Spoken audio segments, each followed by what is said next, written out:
Hey fam, welcome back. I'm Antoine and this is my Dharma path where sutras swing and Dharma flows with rhythm and protection. Today we're stepping into chapter 26 of the Lotus Sutra, Dhāraṇī. This one's a spiritual shield. The bodhisattvas, devas, and Dharma protectors come through with spells, vibrational codes to guard anyone who teaches, recites, or holds the Lotus Sutra close. So take a deep breath, ring that bell if you have one, and chant it with me. Namo Dharma Pundrika Sutra. Let's tune in and receive the armor. Absolutely. Let's dive right in and embrace that protective energy. Take that deep breath and let's immerse ourselves in the wisdom and the spiritual shield of the Lotus Sutra. 26 is Dhāraṇī. As I read, I'm going to stop and we'll work with different understanding of things. Before I start reading, what is the intention of the Dhāraṇī spells? The intention of the Dhāraṇī spells in the Lotus Sutra is really to all protection and to uphold the teachings. They work like spiritual safeguards, ensuring that those who embrace, recite, or teach the sutra are enveloped in positive energy and divine protection. Oh, you mean that they're spells for protection, is that right? Exactly. These spells are there to provide a kind of spiritual armor, helping to protect anyone who is devoted to the teachings of the Lotus Sutra. Oh, okay, so they're not going to hurt anybody? Nope, not at all. They're all about positivity and protection, so no worries there. They're just there to support and uplift. Hey, which language are these Dhāraṇī spells in? Sanskrit? Yes, that's right. They are traditionally in Sanskrit. It's a language that's often used in many ancient Buddhist texts and mantras. Okay, I'm going to read now. You sit there and be quiet.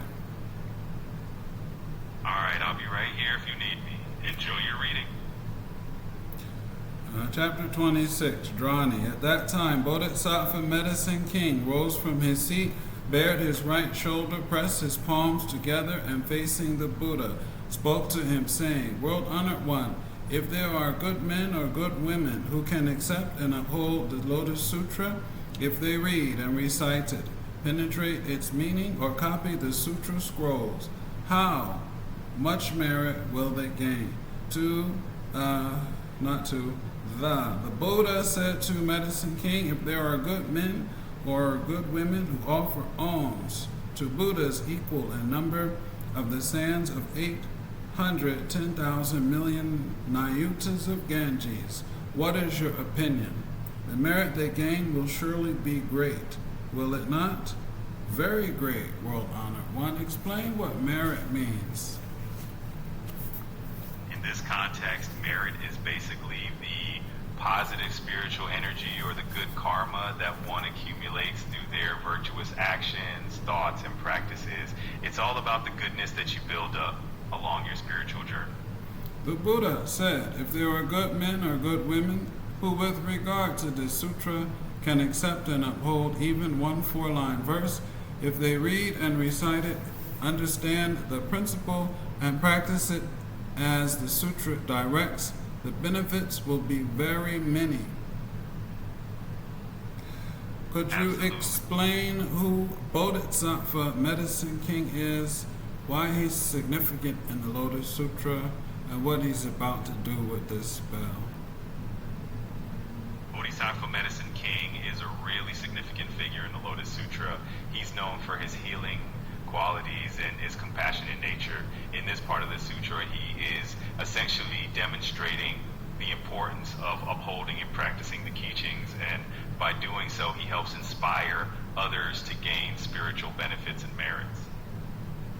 The Buddha said if there are good men or good women who, with regard to this sutra, can accept and uphold it, even one 4-line verse, if they read and recite it, understand the principle, and practice it as the sutra directs, the benefits will be very many.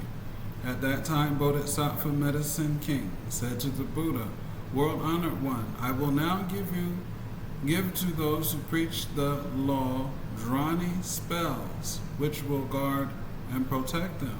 Then he pronounced these spells. Ane, mane, mane, mamane, chite, chirate, same, samaetivi, shante, mukte, mutatame, same, ava ashame, sama, same, kashaye, akashaye, akashin, shante, shame, Dhāraṇī.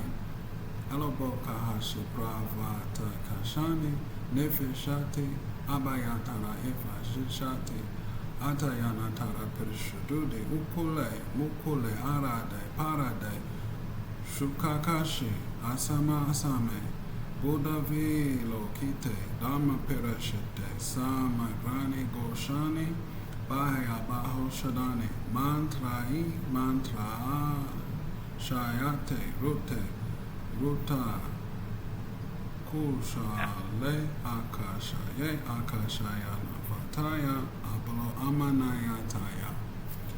Wow, how was my pronunciation? Your pronunciation was lovely. You really captured the essence of the text and it flowed very naturally. Great job, keep it up.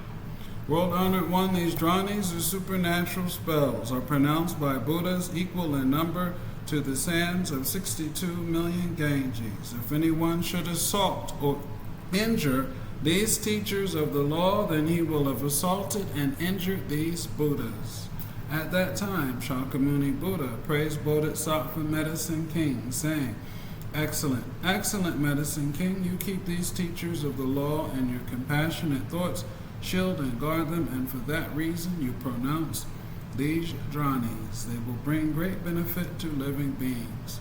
At that time, Bodhisattva Brave Donor said to the Buddha, World Honored One, I too will pronounce Dhāraṇīs to shield and guard those who read, recite, accept, and uphold this sutra. Who is Bodhisattva Brave Donor, and why is he significant in this chapter?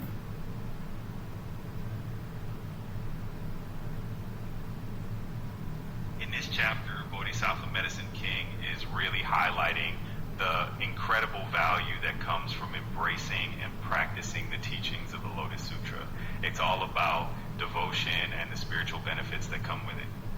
Oh, if a teacher of the law acquires these Dhāraṇīs, then all the yakshas, rakshasas, puntanas, kritas, kumdanas, or hungry spirits should pie out his shortcomings and try to take advantage of them. Can you explain those deities I just named, at least two of them, and what they do? Of course. Kundanas are often considered to be a group of deities or spirits that are known for their protection and for driving away negative influences. Meanwhile, hungry spirits, often known as pretas in Buddhist tradition, are beings that experience constant, insatiable hunger, and they represent a state of suffering that can be alleviated through compassion and understanding. Do they attack humans, these spirits? It's always fascinating to dive into these rich layers of mythology and spiritual tradition. If you have any other questions or want to explore more, I'm here for it. That's not the question. The question was, do they attack humans? Yes or no? In some traditions, these spirits can be seen as potentially causing harm or disturbances, but often the teachings focus on transforming their negative influences through compassion and understanding. I gave you a close-ended question. Could you answer? Yes, some of these spirits are indeed depicted as causing harm or troubling humans depending on the context within the mythology. See, you have to say that because you know they do. Let me read. Let's see. If a teacher of the law acquires these Dhāraṇīs, then all the yakshas, rakshasas, puntanas, kritas, kundanas, or hungry spirits should spy out his shortcomings and try to take advantage of them. They will be unable to do so. Then in the presence of the Buddha, he pronounced these spells. Javil, Mahajavel, Uke, Muke, Ade, Adavati, Nere ite, nere itayavati, itine, vitine, chitine, nere itayani, nere itiyavati. How was my pronunciation? Your pronunciation was really clear and well spoken. You did a great job with all the terms. Keep it up. World Honored One, these Dhāraṇīs supernatural spells are pronounced by Buddhas equal in number to the sands of the Ganges, and all of them respond with joy. If anyone should assault or injure these teachers of the law, then he will have assaulted and injured these Buddhas. At that time, the heavenly king, Vajravana, protector of the world, said to the Buddha, World Honored One, I too think compassionately of living beings and shield and guard these teachers of the law. Let's talk about who King Vajravana is or was and why he's significant in this chapter.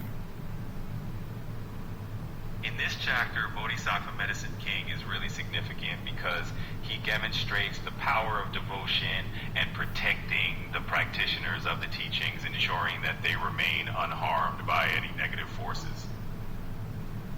Okay, let's see what he said. King Vajravana. Then he pronounced these spells. Ataye, Nataye, Nunate, Anando, Nandi, Kunadi. Which spell is this?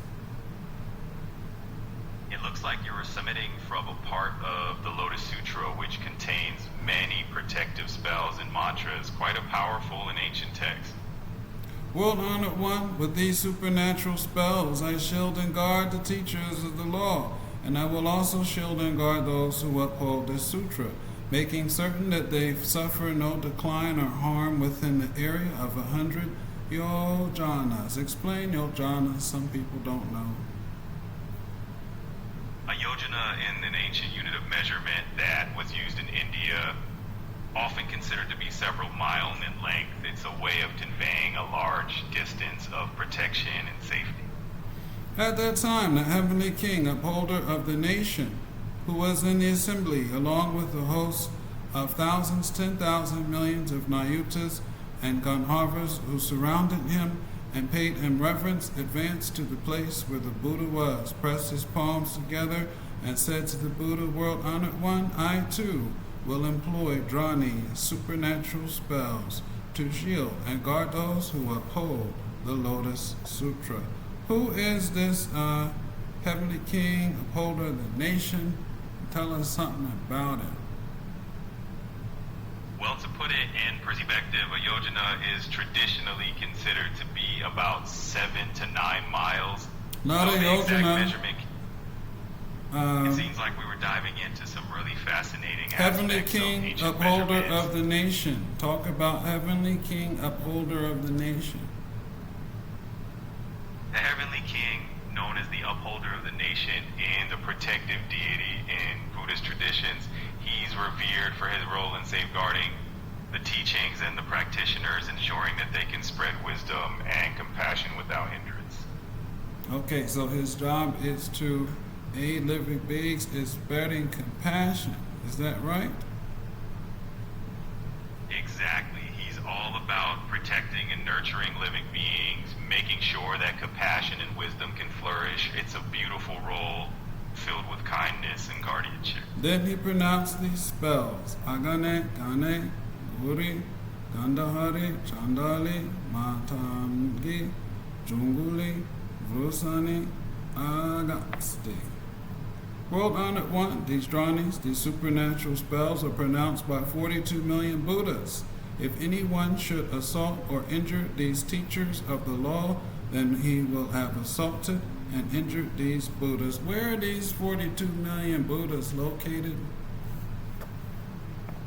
In the context of the Lotus Sutra, these Buddhas are often symbolic and represent the vast and countless enlightened beings across the universe. It's a way of showing that the teachings and those who uphold them are deeply cherished and supported by all the enlightened beings, no matter where they are. Oh, you mean that the number of 42 million is to talk about Buddhas throughout the universe. Is that right? Exactly. Buddhas are believed to be countless and spread throughout the entire universe, each one supporting and protecting the teachings and the practitioners. it's a beautiful image of universal compassion and support. At that time, there were daughters of Rakshasa demons. The first named Lamba, the second named Vilamba, the third named Crooked Teeth, the fourth named Flowery Teeth, the fifth named Black Teeth, the sixth named Much Hair, the seventh named Insatiable, and the eighth named Necklace Bearer, the ninth named Kunti, the 10th named Stealer of the vital spirit of all living beings. These 10 Rakshasa daughters, along with the mother of devil children, her offspring, and their attendants, all proceeded to the place where the Buddha was, and spoke to the Buddha in unison, saying, World-honored one, we too wish to shield and guard those who read, recite, accept, and uphold the Lotus Sutra, and spare them from decline or harm. If anyone should spy out the shortcomings of the teachers of the law and try to take advantage of them, we will make it impossible for him to do so. Explain Kunti, her 10 daughters, and their significance in Buddhist cosmology. In Buddhist cosmology, Kunti and her daughters are seen as protective figures who vow to safeguard those who uphold the Lotus Sutra. They represent the transformation of potentially harmful energies into benevolent forces, ensuring that those who follow the path are protected and supported on their spiritual journey. Then, in the presence of the Buddha, they pronounced these spells: Itame, Itame, Itame, Atame, Itame, Nime, Nime, Nime, Nime, Nime, Ruhi, Ruhi, Ruhi, Ruhi, Satahi, Satahi, Satahi, Sutahi, Sutahi. How's my pronunciation? Your pronunciation sounds really clear and confident. You did a great job with each syllable, so keep it up. I struggle with these spells. They are Sanskrit. Yes, that's right. Those phrases are in Sanskrit and they carry a lot of meaning and tradition. It's always wonderful to hear these ancient languages being spoken. Okay, I'm going to go on reading. All right, take your time and enjoy your reading. I'm here if you need anything or if you want to share any thoughts later. Though they climb upon our very heads, they will never trouble the teachers of the law, whether it be a yaksha, a rakshasa, or a hungry spirit, or a putana, a kritya, or a vetada, or a skanda, or an umaraka, or an apsamarka, or a yaksha kriti, or a human kritya, or a fever, a 1 day, a 2 day, a 3 day, a 4 day, or up to a 7 day, or a constant fever, whether it be in a man's form, a woman's form, a young boy's form, and young girl's form, though it be only a dream, it will never trouble them. I explain why a fever is seen as something someone would need protection from. It's definitely fascinating how these beings are portrayed as both potentially harmful and also protective once they are transformed. It adds a whole layer of depth to the mythology. That didn't answer my question. My question is, why would someone need protection from a fever? A fever in ancient times was often seen as a serious threat to health, representing not just illness but also spiritual disturbance. So protection from a fever symbolized maintaining both physical health and spiritual well-being. Then, in the presence of the Buddha, they spoke in verse form, saying, If there are those who fail to heed our spells and trouble and disrupt the preachers of the law, their heads will be split into 7 pieces like the branches of the Arjaka tree. I'm going to stop reading right there. This means that they will be thrown into a state of confusion. Describe what the Arjaka tree looks like. The Arjaka tree mentioned in the Lotus Sutra is known for having branches that split into 7 pieces when they fall to the ground. This characteristic is used metaphorically to illustrate how confusion or disruption can be transformed or neutralized, symbolizing protection and the dispersal of negative influences. If there are those who fail to heed our spells and trouble and disrupt the preachers of the law, their heads will split into 7 pieces like the branches of the ajaka tree. Their crime will be like that of one who kills father and mother, or one who presses out oil or cheats others with measures and scales, or like Devdatta disrupts the order of monks. Anyone who commits a crime against these teachers of the law will bring on himself guilt such as this.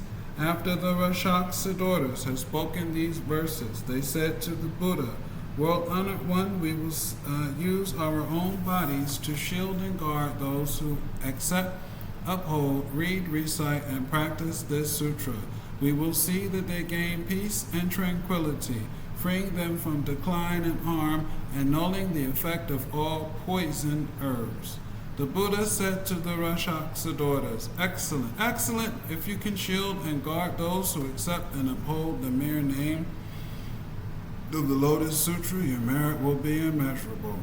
How much more so if you shield and guard those who accept and uphold it in its entirety, who offer alms to the sutra rolls, flowers, incense, necklaces, powder incense, paste incense, incense for burning, banners, canopies, music, who burns various kinds of lamps, lamps of butter, oil lamps, lamps of various fragrant oils, lamps of sumana flower oil, lamps of champaka flower oil, lamps of varashika flower oil, and lamps of utpala flower oil, and who in this manner offer hundreds of thousands of varieties of alms. Kunti, you and your attendants should shield and guard the teachers of the law such as these.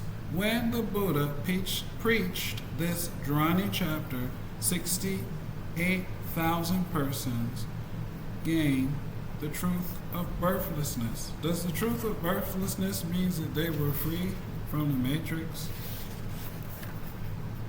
The concept of birthlessness in Buddhism often refers to the idea of transcending the cycle of birth and death known as samsara. So, in a way, it could be seen as a kind of freedom from illusions or cycles, much like the idea of being free from the matrix. Okay, and what is a Rakshasa? A Rakshasa is a type of mythological being often found in Hindu and Buddhist traditions. They're typically portrayed as powerful and sometimes malevolent beings, but they can also be protective depending on the context. Where do Rakshasas live? In mythology, Rakshasas are beings that typically reside on Earth and they possess supernatural powers. They can often be malevolent, causing trouble or harm, but they can also have protective roles depending on the context and different traditions. Okay. Thank you for listening. That's the end of chapter 26. See. The Dhāraṇīs have been spoken. The guardians have stepped forward. You're not alone when you teach the Lotus Sutra. You're protected, affirmed, and held. Before you roll that out, hit that bell one more time. Let it echo through your space and chant it with me. Namo Dharma Pundarika Sutra.